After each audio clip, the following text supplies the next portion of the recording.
Surapujitam. Hare Krishna. Tam abhigyaya sahasa prachuttayam gatam muni ujayam asya vidivan naradam surapujitam. Tam abhigyaya sahasa prachuttaya gatam muni pujayam asya vidivan naradam surapujitam. Tam abhigyaya sahasa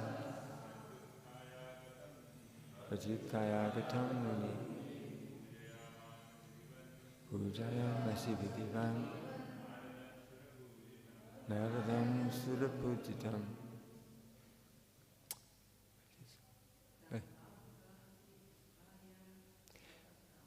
Tam abhigyaya sahasa prachuttaya gatam muni pujayam asya vidivan naradam. Tam abhigyaya sahasa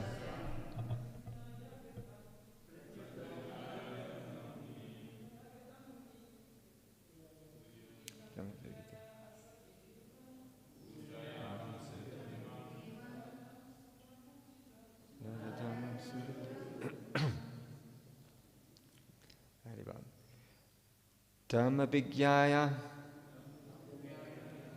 seeing the good fortune of his Narada's arrival, Sahasa, all of a sudden, Prachuttaya, getting up, Agatam, arrived at, Munihi, Vyasadeva, Pujayam, Asha, worship, Vidivat, with the same respect as offered to Vidhi, Brahma.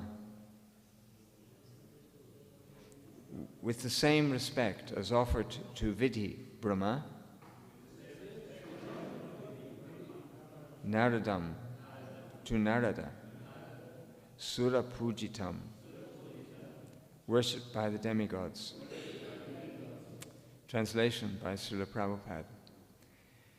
At the auspicious arrival of Sri Narada, Srila Vyasadeva got up respectfully and worshipped him, giving him veneration equal to that given to Brahmaji, the creator.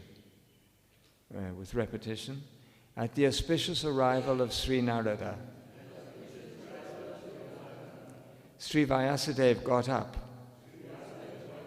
respectfully and worshipped him,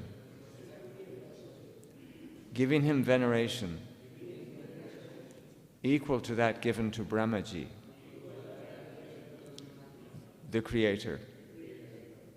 At the auspicious, this is the verse once more time, at the auspicious arrival of Sri Narada, Sri Vyasadeva got up respectfully and worshipped him, giving him veneration equal to that given to Brahmaji, the creator. Purport by Srila Prabhupada.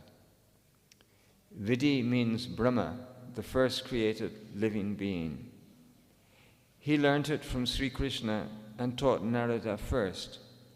So Narada is a second Acharya in the line of the spiritual disciplic succession. He is a representative of Brahma, and therefore he is respected exactly like Brahma, the father of all vidhis, regulations. Similarly, all other successive disciples in this chain are also equally respected as representatives of the original spiritual master. Thus ends the Bhaktivedanta purports of the first canto, first chapter of the Srimad Bhagavatam, entitled The Appearance of Sri Narada. So here we go, the verse. At the auspicious arrival of Sri Narada, Sri Vyasadeva got up respectfully and worshipped him, giving him veneration equal to that given to Brahmaji, the creator. Namo Vishnupadaya Vishnustaya Bhutale Srimati Jayapataka Swamiti Namane. I left the verses for Srimad Bhagavatam out before I read it, so I'll just read them now. Narayanam namaskritya naram chaiva narotamam devim saraswatim vyasam tato jayamudirayat. Before reciting the Srimad Bhagavatam, which is the very means of conquest, one should offer respectful obeisances unto the Supreme Personality of Godhead Narayan, unto Narayan Rishi, the supermost human being, unto Mother Saraswati, the goddess of learning, and unto Srila Vyasadeva, the author. Sunvatam svakatha Krishna punya shravana kirtana hridyantasto yabhadrani vidunoti suhritsatam. See Krishna, the personality of Godhead, who is the Paramatma, Supersoul in everyone's heart, and the benefactor of the truthful devotee, cleanses desires for material enjoyment from the heart of the devotee, who has developed the urge to hear his messages, which are in themselves virtuous when properly heard and chanted. Nasta prayeshu abhadreshu nityam bhagavata sevaya bhagavat yutama sloke bhaktir bhavati naistiki.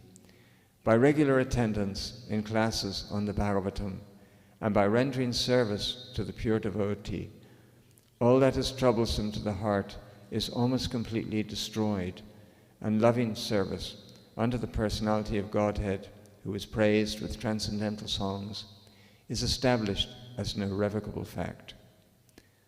Om jnana timirandasya jnananjana salakaya chakshur unvalitam yena tasmai Sri Gurve Namaha. Jai Sri Krishna Chaitanya Prabhu Nityananda Sri Vaita Gadadhar Sivasti Gaura Bhaktavinda. Hare Krishna, Krishna Krishna, Hare Hare, Hare Rama, Rama Rama, Hare Hare. Hare Krishna, Vishnu Padaya, Krishna Vastaya Bhutale, Srimati Jayapataka Swami Nidinamane.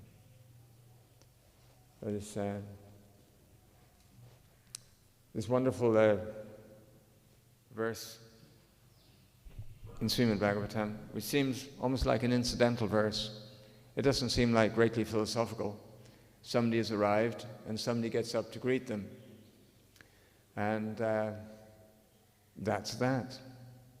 But it's a very, very important verse. In fact, you could say this verse shows the basis of spiritual life. Far from being a verse which is devoid of philosophy, this verse is almost at the core of what philosophy, of what Krishna consciousness is about. Because the Vyasadeva, spiritual master, comes by, and although Srila Vyasadeva is the author of all our books, when his spirit, and he's respected obviously by everybody, when his spiritual master comes by, he gives him complete veneration without any reservation at all. Veneration equal to that given to Brahmaji, the creator. And he's not just being polite. He's not just following a custom. He actually is actually genuine. So when we just read those verses glorifying Srimad Bhagavatam at the start, we are doing the same thing. We are approaching Srimad Bhagavatam. We're glorifying Srimad Bhagavatam. Before reciting the Srimad Bhagavatam, we offer our obeisances. So it is there's even a verse, that verse is within Srimad Bhagavatam itself, written by Srila Vyasadeva, that the way to approach transcendental knowledge is actually by humility and supplicating oneself before a superior knowledge, the spiritual master. So in Bhagavad Gita there are different paths given for knowledge. One of the paths is Astanga Yoga, where one controls one's life airs in the body, one practices breathing exercises and pranayam, and these are described. But in that process, it's a process without actual supplicating oneself before a superior spiritual knowledge. That path is one of going for knowledge by one's own abilities, to undergo austerity, to be able to be detached and all those things. But in the path of bhakti yoga, the key to it all is not what one practices on one's own. It is how one's surrender to one's spiritual master that determines the outcome. And while Vaishnavism seems very much like any sort of Eastern philosophy with a guru there, even if you do Kung Fu, you've got a guru. Even if you do, even if you're a Mayavadi, you've got a guru. One of the unique features of Krishna consciousness that if you got a guru, your guru is not just for this lifetime to teach you how to get out of material entanglement. Your relationship with your guru is an eternal one, and he's with you. You're attached to that spiritual master, goes on eternally. That's a very different thing. And here, so our obeisances to the spiritual master and to sources of knowledge are not just getting a leg up to spiritual life. They are our spiritual life. Srimad Bhagavatam is not a book of instructions to enable us to become freed from material existence. It is freedom from material existence itself. It's the book incarnation of Lord Vishnu. It's not a textbook we learn from. So, what makes the purport is very good.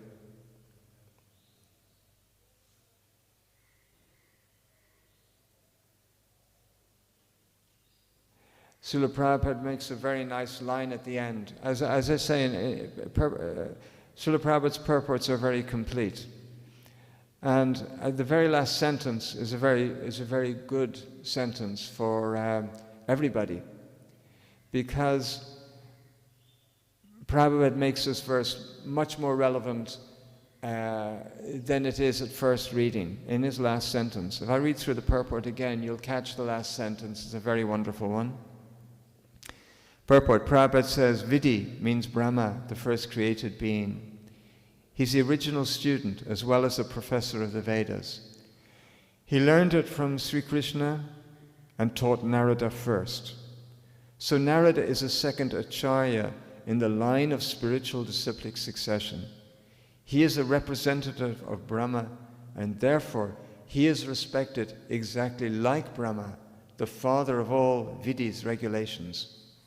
And then Prabhupada goes on to say, similarly, all other successive disciples in the chain are also equally respected as representatives of the original spiritual master.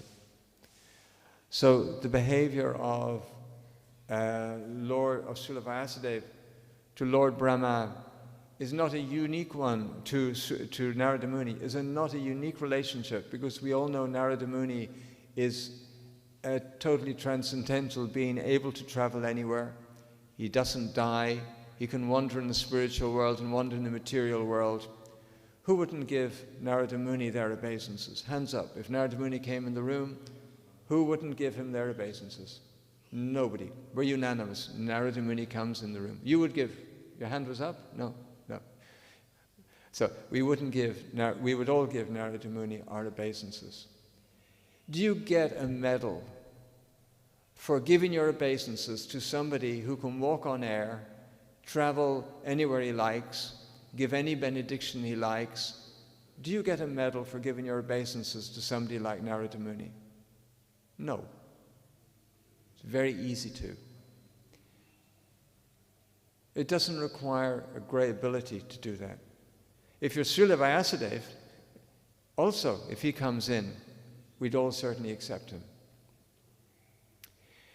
If Sukadeva Goswami came into the room, hands up who would not give their obeisances to Sukadeva Goswami. Everybody, Sukadeva Goswami spoke Bhagavad Gita. Everybody's on board. We'd all give obeisance to Sukadeva Goswami. Why? Because we know who he was. We're reading his book 5,000 years later. We're here studying it. He's absolutely famous. But before Sukadeva Goswami spoke Bhagavad Gita, who would have given obeisances to him? The children were throwing stones at him in the street. He was walking around without any clothes. People made jokes about him. So it's very difficult to, you don't get medals for giving respects to people who everybody acknowledges is great. It's not a great thing. Now we come to Prabhupada's last line.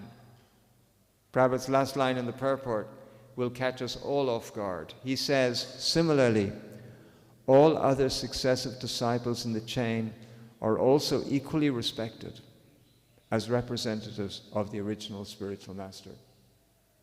That's a wonderful statement. Yeah, you get it. It's wonderful.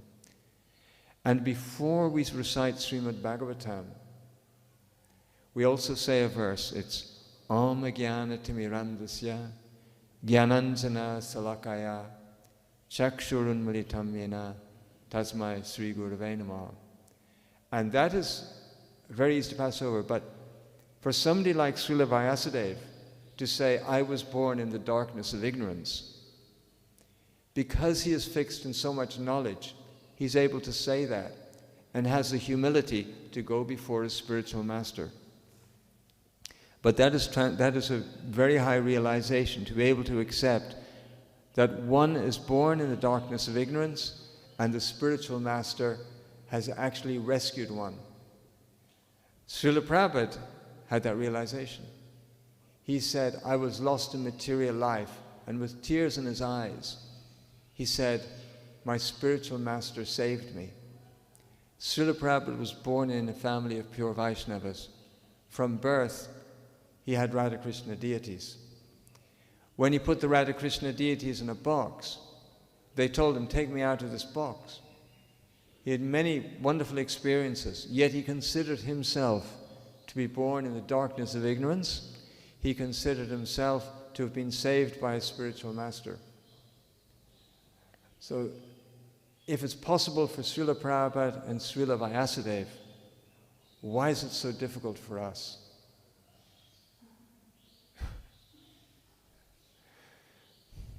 Okay. So that's a wonderful, we've all been caught by Prabhupada's last sentence in that purport.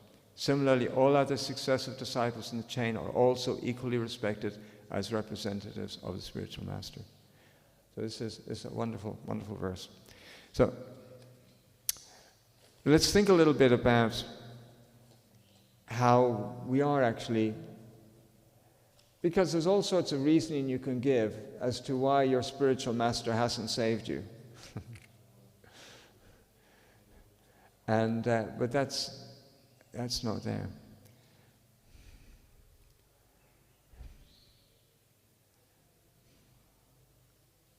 So, okay. So I was just, you're just thinking about what are the difficulties that there are in understanding or taking to spiritual life. What are the bars to people taking spiritual life? Intelligence is one problem. Being intelligent can be a problem for spiritual life, because you can ask too many questions that people don't know the answers to. One can ask, if God is good, why is there evil in the world? Let's not ask that one. You get so many bad answers to that. If God is good, why is there evil in the world? But the spiritual master makes it possible to understand these things. And some things are not possible for us to understand with our material experience. For instance, if you take, I just found a very interesting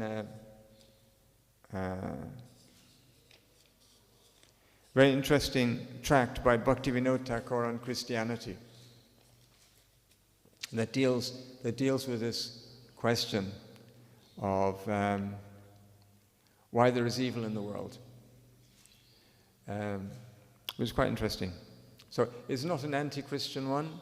Christianity does an incredible job around the world of keeping people believing in God. People are taught at school to believe in God at that. But here's something Srila Bhaktivinoda Thakur wrote about Christianity, which is very good. And it goes to the philosophical side of things, of Christianity. But Christianity, they teach you should learn to love God with all the heart, soul, mind, and strength. It's a good thing, a very good thing. It enables people to believe in God, have faith in God. And that. But so this is not in any way an antagonistic thing, but it's Srila Bhaktivinoda talking about some of the problems with it.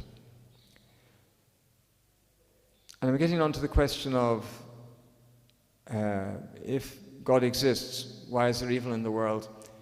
Because there are some questions which cannot be understood clearly by us, and that's why a spiritual master is needed, that he can give knowledge to us because he has seen the truth.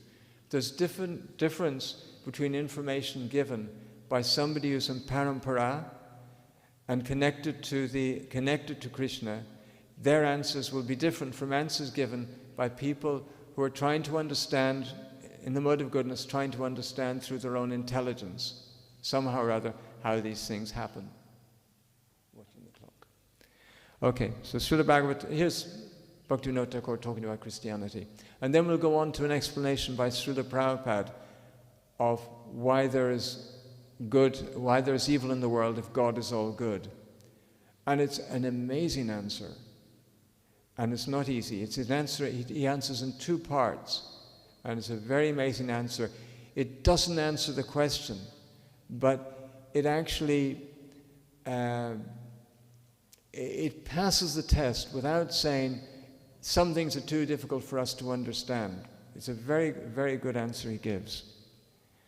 And so here's one of the problems. Let's deal with Christianity dealing with the problem of if God is all good, why there is evil in the world. And here's Bhaktivinoda talking on it. Some philosophers say that because of the first living entity's sin, that would be Adam, all other living entities are imprisoned in the material world. Later, punishing himself for their sins, God delivers the living entities. That's Jesus. Deliberating on the virtues and faults of this world, some moralistic monotheists concluded that the material world is not a place of pure happiness. Indeed, sufferings outweigh the pleasures.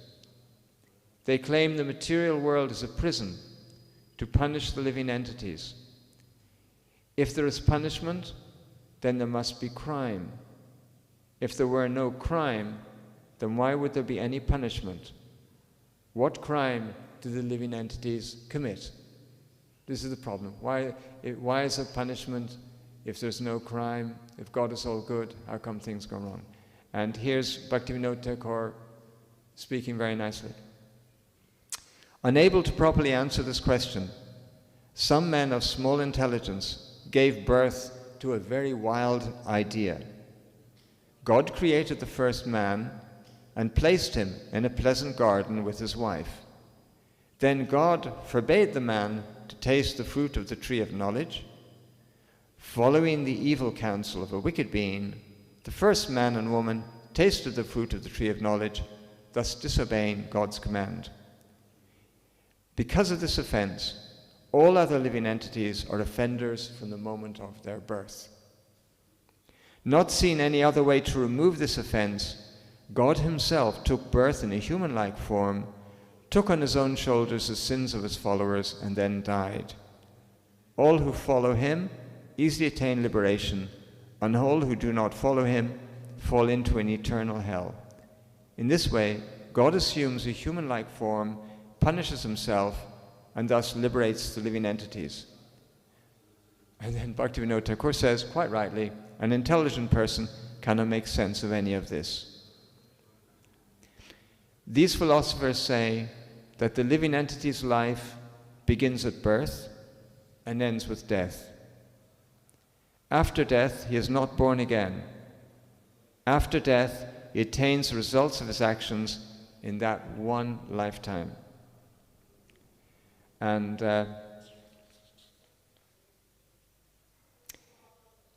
then he goes on with many other questions about Christianity, including why do they say animals have no souls and things like that. So, worship of God done out of a sense of duty is not natural or unselfish. Because one may think, if God is not kind to me, then I will not worship him. In this way, one has a selfish desire to get God's kindness in the future. So, here the problem is that a spiritual master can answer everyone's questions. So we have Srila Prabhupada talking on an aeroplane flight, a very difficult subject. What is the problem of good and evil? If God is good, why is there evil in the world? You cannot get an answer for that. In any religion, which only in the Vedas can you find the answer to that question. And it's not simply, you can't say, it's due to karma what you do in a previous life. Who made the laws of karma? Who created them? It's a very difficult question. You can't just say, it's not answered that easily. Somehow or other, Prabhupada answers that in a very subtle way. But that is why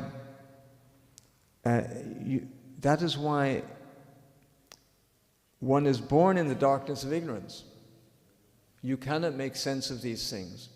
But a spiritual master can give knowledge to you because he has seen the truth. He can explain these things. Everybody in this room, having read Prabhupada's books, is satisfied to some degree that these questions are answerable, or they have actually understood the answer in the books. Somehow or other, Prabhupada has kept that up because we stay. But you can stay also because it's a habit, or you're born in a particular religion, and then you stay in it. Like I'm born in Christianity, so, okay, Adam and Eve. In fact, there's a saying in Cockney slang, if you don't believe something, you say, they have a rhyming slang. You know what poetry is? So like boat rhymes with goat. I have my goat, he sailed in a boat. So there's a Cockney rhyming slang which says, if you don't believe something, you say, I don't Adam and Eve it. So Adam and Eve rhymes with believe.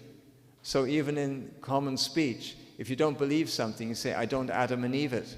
Because the Adam and Eve story, nobody really gets. Nobody really gets. But do Christians believe in God? Yes. Because that makes sense. But when you get down to the details of it, if God is good, how can there be evil in the world?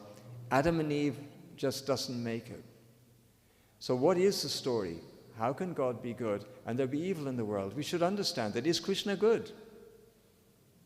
Hope so. Somebody's nodding. Yes. So, yes, but how come there is evil in the world? He is all good and all powerful. Where does the mess come from? He makes the rules. That's the problem, isn't it? It is a problem.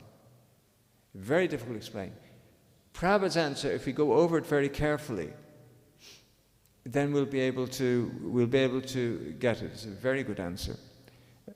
So Vishaka Dasi, it's told by Vishaka Mataji, and she was telling the story. So it was on an aeroplane flight from Philadelphia to San Francisco. Vishaka Dasi. I was on the flight between Philadelphia and Berkeley with Srila Prabhupada, when the captain of the jet came out of the cockpit. He sat down next to Prabhupada and the two of them had a very animated, joyful discussion. I could see Prabhupada was relishing the conversation. So I was filming this, and I was curious what they were discussing. But of course, I couldn't hear it, and I was too shy to ask Prabhupada, what did he talk about after it was over? So I resigned myself that I guess I wouldn't know. But it turned out that when Prabhupada arrived in Berkeley, during his arrival address, he mentioned the conversation, and he said the captain was very intelligent, and he asked several questions. One of the questions was, if God is all good, then why is there evil in the world? Prabhupada said, for God, there is no evil, there is only good. And he gave the analogy, just as my back is as important to me as my chest, if there is a pain in my back, I take care of that. I don't ignore it, thinking that the chest is more important. So evil is like the back of God, and it's not different from its front, which is compared to goodness. So the captain then asked, I'll let that sink in, because the captain then asked another question, which is a very obvious question to ask. So I'll read that bit again and try and think what the captain's next question is, because it leads on from what Srila Prabhupada said, and the captain was an intelligent man. So I'll read this one again and see if you can think what it was. The question was, one of the questions was, if God is all good, then why is there evil in the world? Prabhupada said, for God there is no evil, there is only good. And he gave the analogy, just as my back is as important to me as my chest, if there is a pain in my back, I take care of that. I don't ignore it, thinking that the chest is more important. So evil is like the back of God, and it's not different from its front, which is compared to goodness. Then the captain asked his next question, which you probably get. So Prabhupada said, Prabhupada said, for God there is no evil, there's only good.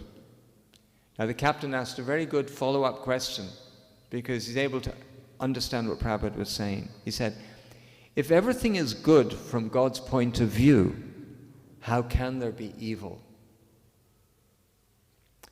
And Prabhupada gave another example. He had seen the truth. He knew what to say. Prabhupada gave another example. He said, it's like the sun. On the body of the sun, there is no shadow. We create shadow by turning our back to the sun. So similarly, evil means when we turn away from God. That was good. Wasn't that a wonderful answer? That hits on a lot of things. But that is a good answer. The captain did ask a third question, but it's not really related to that. He says, how is it possible to attain peace? And Prabhupada gives the Bhagavad Gita verse, to attain peace we have to understand that God is the supreme proprietor, the supreme enjoyer, and the supreme friend. So how nice it was for Srila Prabhupada to talk to someone so intelligent that he could understand what he was saying. Very nice to get that. And how nice for the captain to have been able to hear that answer. So this, Prabhupada didn't actually, he gave an answer that we can understand, but he didn't give us the answer we wanted. We want to boil it down to God's good, everything's his fault. He's all powerful, he's all good, therefore everything's his fault. But Prabhupada didn't do that.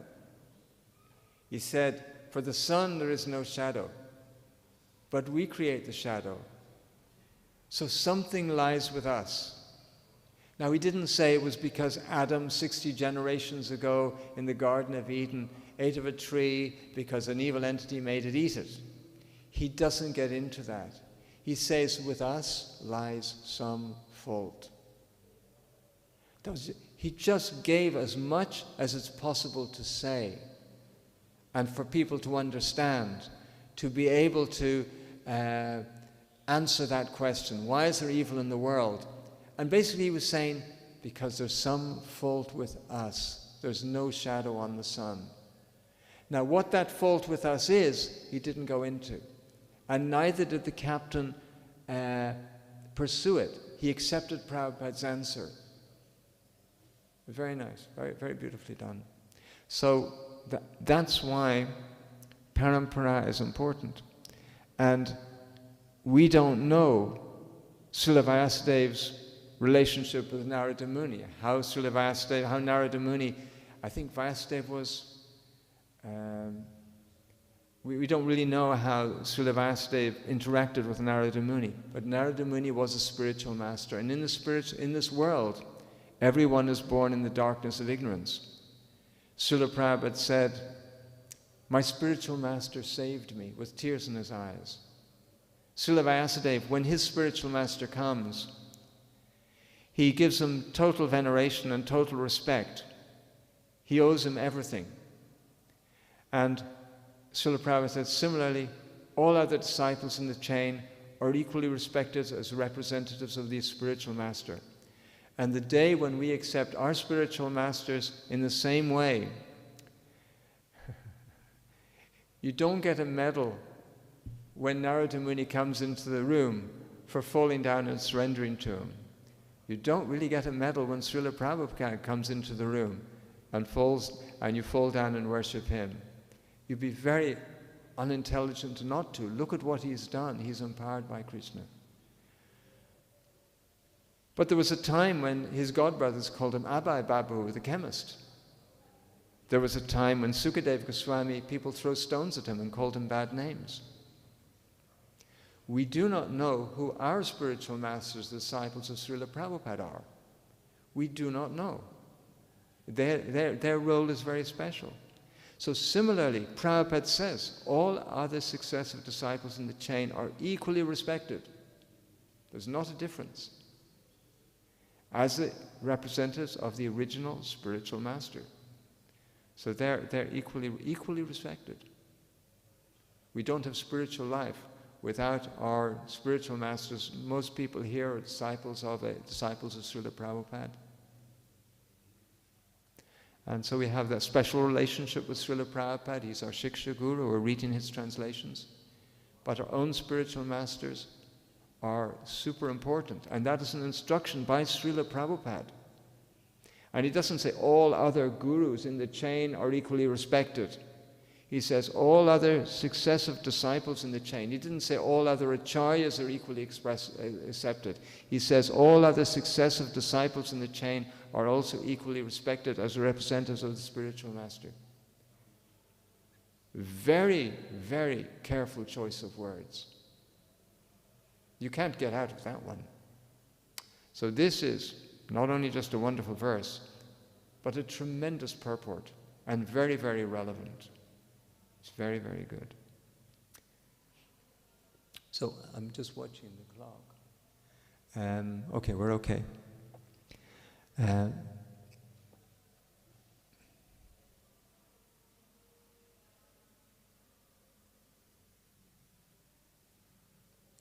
So I think that's the. I think I'll leave the class there and ask if there's any questions. I'll try and find somebody to answer them. Yeah? Or about Guruji?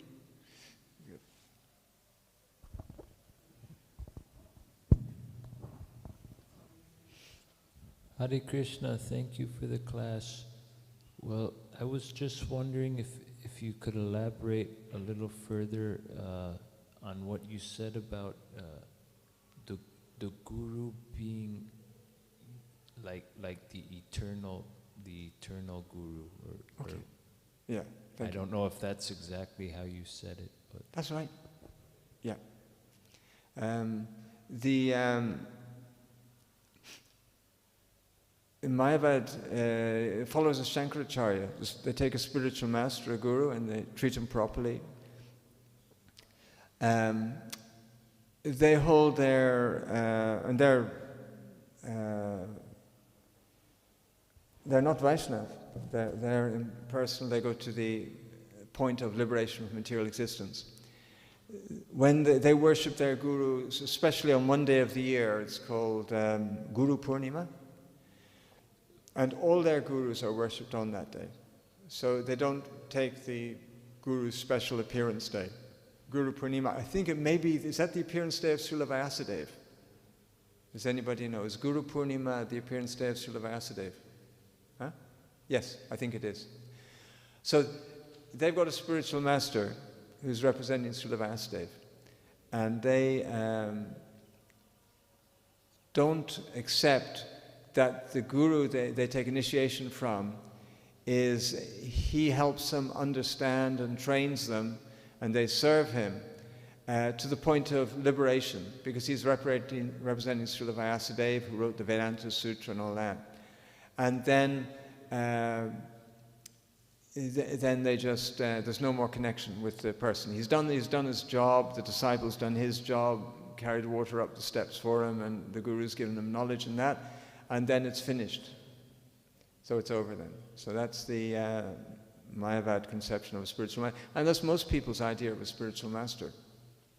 The relationship with the spiritual master, the Vaishnava relationship, when you take initiation in a Vaishnava line, the initiation is very serious. The spiritual master says, if you don't make it back in this life and you're sincere, I will come back in another life because you're my eternal son, daughter. So that's his contract. And the disciple makes a contract to follow whatever the spiritual master says spiritually. So it's an eternal contract. Ramanujacharya, the great Vaishnavacharya, he had a very great disciple. And when you go back to the spiritual world, your spiritual master will be, I think, the first to greet you with open arms. And Ramanujacharya had a disciple who was very devoted to Ramanuja, and he would always, very, very humble disciple. And the disciple saw that Ramanuja was leaving his body, and he begged Ramanuja to let him leave his body before him, because he couldn't bear the idea of Ramanuja embracing him, because his mood was as his servant. So then he left his body, and Ramanuja Prabhu Maharaj, Ramanujacharya, came after him to the spiritual world, so he didn't have to have the pain of being embraced by his spiritual master, who he saw himself just as the lowliest servant of him. And he didn't want to go. So he went back. He was saved that pain. So our sampradaya is, the four sampradayas, all four of them, the Vaishnava sampradayas, the guru is for eternity. And that's a very, very serious relationship. And that's does that answer your question a bit? Yeah? Yeah, if I think of any questions later, I'll let you know. Thank you. Hare Krishna. Okay. That was a nice question. Haribol. Haribol Puji, question here. Hare Krishna Prabhu. Yeah. Thanks for a wonderful class. Prabhuji, my question is that in purport, Srila Prabhupada is writing that we should give the same kind of respect not just to acharyas, but all the disciples who is coming in that chain. So Prabhu, how to imbibe that mood? Because when we are in devotee community, we tend to pick and choose, whom we want to give respect. Yes, yes. And Srila Prabhupada says that we should give respect to all the disciples. So how to imbibe that mood? And This is a very, very interesting question. I think when Prabhupada was around and for some time afterwards, whenever devotees would see each other, they would always give obeisances. Isn't that right? Do you remember that, Jananivas? or Pankajangri? Do you remember it? Yeah. People gave obeisances much more, but there were fewer devotees. But when you'd see them, you would give obeisances. And that has a very good effect on your consciousness. Prabhupada said, if you see a Mayavadi sannyasi, you give obeisances. Prabhupada said, we are Vaishnavas, we'll give obeisances even to an ant. Tunadapi sunichana torore vasishnuna. And I had a great difficulty when I came from a Christian background to actually give my obeisances to the deity, because I was from Protestant in Ireland, and we know the Catholics go to hell. So I wasn't able to give obeisances to, and they worship statues. So it's very good. But I could see that after a few months, I could see Indian people were coming to the temple. They go in one door. You could see them through the grill bowing down to the deities, and they come bouncing out the other door. Nothing happened to them. I think this is not really fair, because they're doing something really bad. But eventually I realized it was just a cultural difference and a different tradition. So I was able to do that. And so the giving obeisances is never a mistake. And you should give, we should always be humble before everybody, even if somebody's done very bad things, even if they're not a devotee, they're a spirit soul, they're a servant of Krishna somehow or other. And one day, if we manage to get them a book or something like that, they can realize their real nature. And if anyone is not a great devotee, it's because we haven't done anything for them. So it's really our fault. So we've got everything we can to help our brothers and sisters in the material world. And I think it was Lord Nityananda and Haridas, they would beg people to chant Hare Krishna. I think, did Haridas Thakur go down on bended knees to Jagai and Madai to get them to chant Hare Krishna? I can't remember. Did he go down? He did. He did, yes. So it's never a mistake to give respects to anybody else.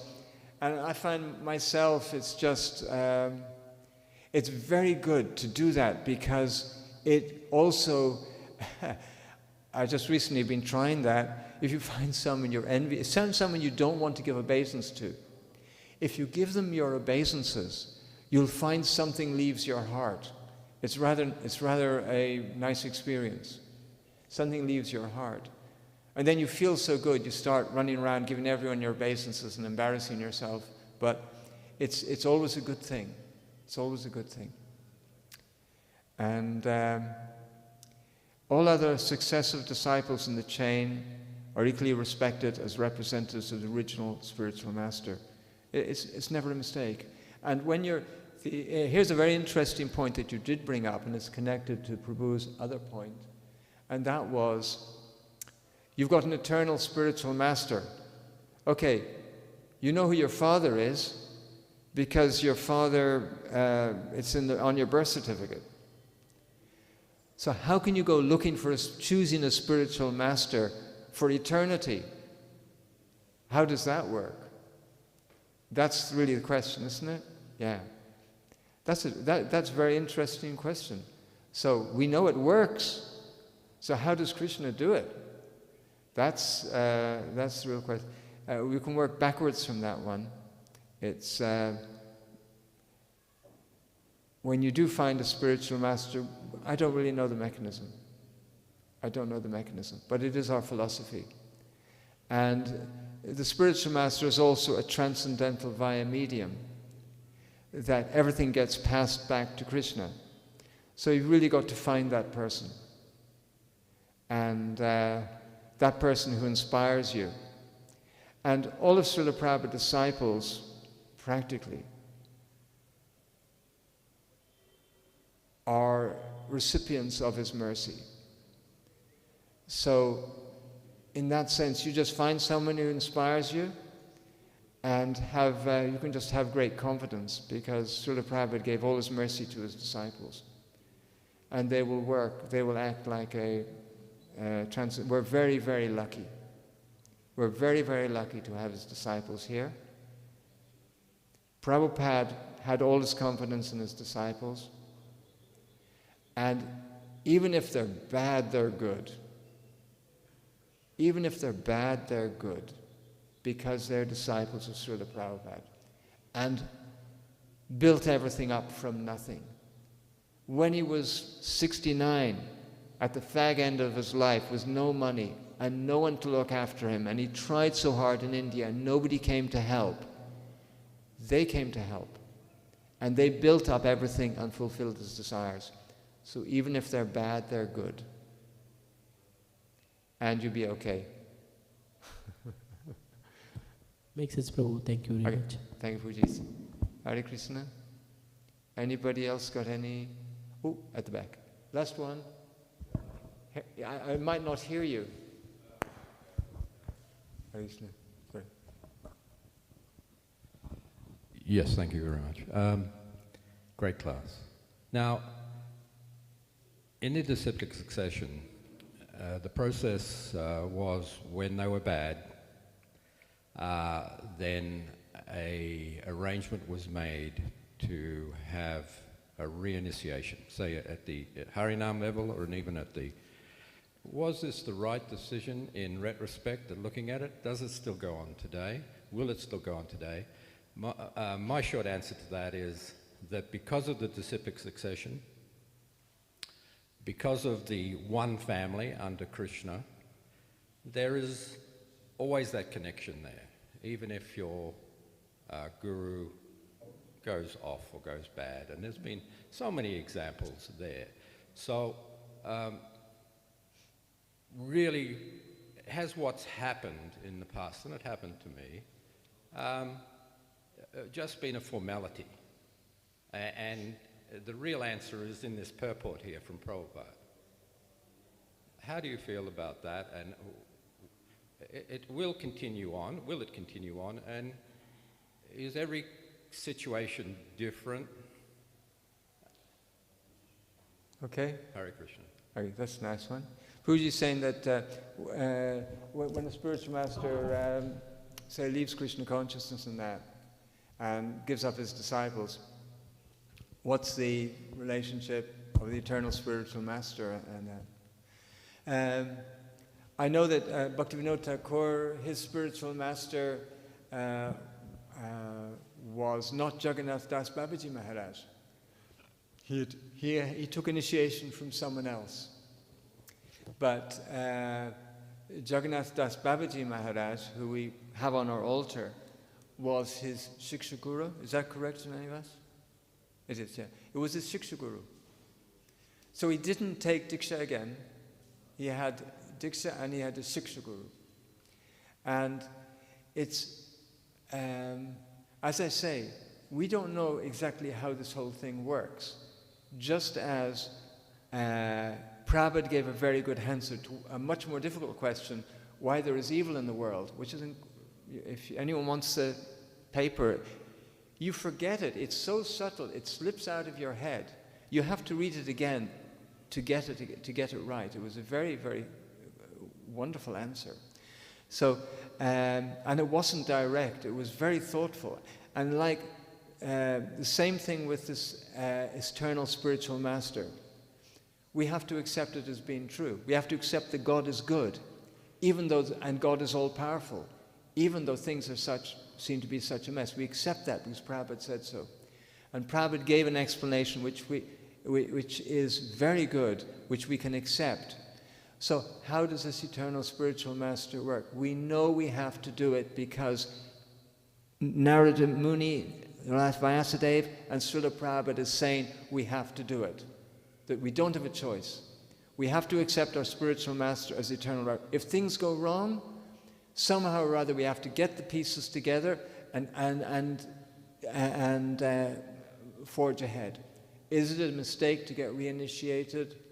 I think the main thing is, are you still engaged in Krishna consciousness? Are you still enjoying Prabhupada's books? Do you enjoy Kirtan with it? What you're doing, it's okay. The other thing is, don't forget that there is a special mercy. There's a special mercy from Srila Prabhupada in this case, because Prabhupada said, don't be surprised who leaves. Prabhupada knew what was happening. He knew what would happen. He wasn't foolish. He was an experienced gentleman, and he knew that taking people away from surfing and drugs and girls, where they've been doing all their life, and putting them in a situation of renunciation with unlimited money and unlimited respect is not a good combination. And he knew that. That was obvious. If he were like a 21-year-old guru, you might think he didn't know what was going to happen. But he wasn't. So he said, your disciples are also my grand disciples. He knew what he was doing, he knew what all the risks were, and he is there also for us.